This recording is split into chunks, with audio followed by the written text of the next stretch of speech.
ότι ο διάβολος θα χτυπήσει 3 σημεία ο Αντίχριστος για να πάρει την οικουμένη ολόκληρο. Τα 3 αυτά σημεία πρέπει να τα ελέγχει οπωσδήποτε.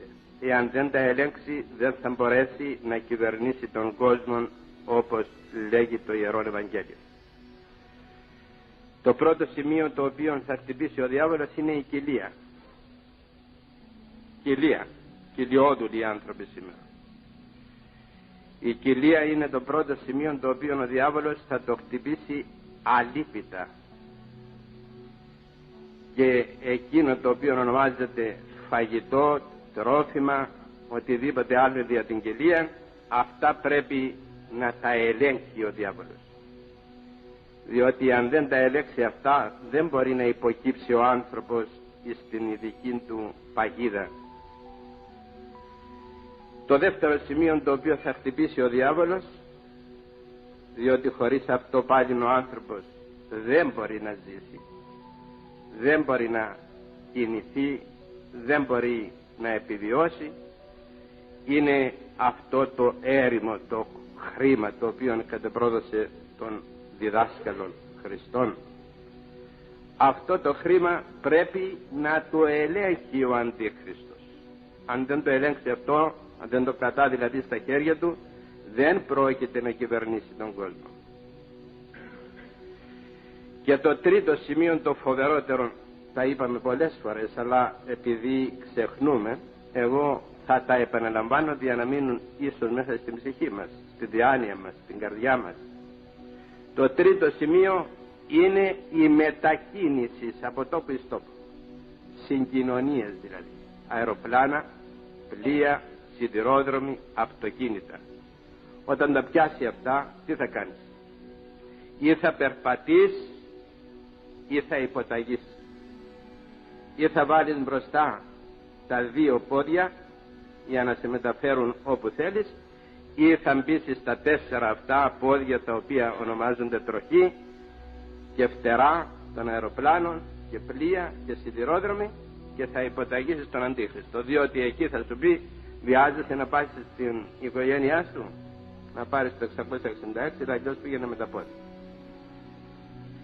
Προσέξαμε τι φοβερές παγίδες έχει στήσει ο διάβολος αυτή τη στιγμή. Αυτά τα 3 σημαντικά σημεία θα τα πάρει στα χέρια του. Όσοι δε εκ των πιστών ανθρώπων δεν πέσουν σε αυτήν την παγίδα θα γλιτώσουν. Όσοι όμως πέσουν σε αυτήν την παγίδα θα δεχτούν τα δεινά, εκείνα τα οποία ακριβώς λέγει ο Θεός στην Αποκάλυψη, ότι όσοι θα σφραγιστούν, λέγει, με τη σφραγίδα του Αντιχρίστου, θα καίονται στο πυρ και το θείο και τα βάσανα θα είναι φοβερά επάνω του.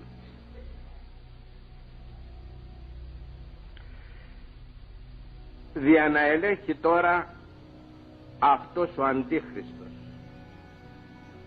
την ανθρωπότητα ολόκληρον, πρέπει να έβρει άλλη παγίδα, την ευκολία.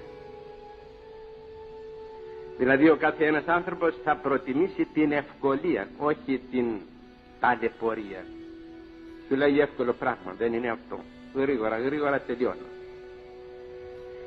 Η ταλαιπωρία στον άνθρωπο είναι ξένη. Θα την αποδιώξει παντελώς και θα προτιμήσει την ευκολία του. Ευκολία, αλλά και χαμός. Και τούτο ακριβώς την ευκολία θα χτυπήσει ο Αντίχριστος. Την ευκολία, το εύκολο, το γρήγορο. Βιάζομαι, λέει, δεν αντέχω. Αυτός είναι ο άνθρωπος, ο σημερινός άνθρωπος, και πάνω σε αυτήν την αδυναμία θα τον αρπάξει ο Αντίχριστος.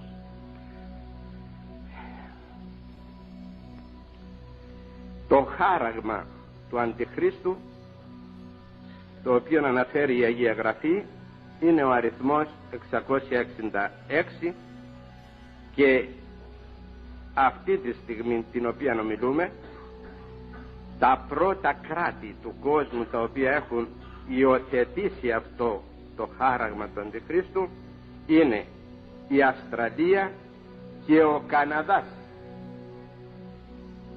Η Αυστραλία και ο Καναδάς. αυτά τα δύο κράτη και αντίμονον στα παιδιά τα δικά μας τα οποία βρίσκονται σε αυτά τα κράτη, τι θα κάνουν? Ήδη παρουσιάστηκε στον Άγιο Γεώργιο μία ευσεβής γυναίκα η οποία έρθει να προσκυνήσει από την Νότιο Αφρική, και εκεί ο Μαντέλα, αυτός ο μαύρος εκεί ηγέτης, δια να ψηφίσουν τους εσφράγιζαν στο χέρι το δεξί, και ήρθαν οι καημένοι εδώ, μα και εγώ λέγει αυτό μου έκανα στο χέρι. Τι θα γίνει μετά από αυτήν την σφράγιση? Σφραγίστη, πάει, τελείωσε, τελειώσανε τα πάντα. Σου λέει ο Θεός, διέβαζε την Αγία Γραφή και πρόσεχε, λέγει, μη πλανηθείς. Δεν λέει τίποτε άλλο ο Θεός. Πρόσεχε, λέγει, μη πλανηθείς. Το δεν το ήξερα δεν περπατά, οφείλεις να το ξέβρεις. Το δεν το ήξερα δεν περπατείς στο Θεό. Και σε αυτά τα δύο μέρη, την Αυστραλία και τον Καναδά, σφραγίζουν όλους τους ανθρώπους που αναφέρονται επίσημα σε όλα τα μήκη και τα πλάτη της γης, και μετά από εκεί όπου υπάρχει κάθε ανθρώπινη ύπαρξη, πλην εκείνων οι οποίοι διατηρούν την αγάπη και την αλήθεια και την πίστη προς τον Ιησούν Χριστόν. Αυτοί θα γλιτώσουν. Οι άλλοι θα υποκύψουν και θα σφραγιστούν, όπως άρχισαν τώρα εις αυτά τα δύο κράτη. Εξομολογήστε τον Κύριο ότι αγαθός αλληλούια.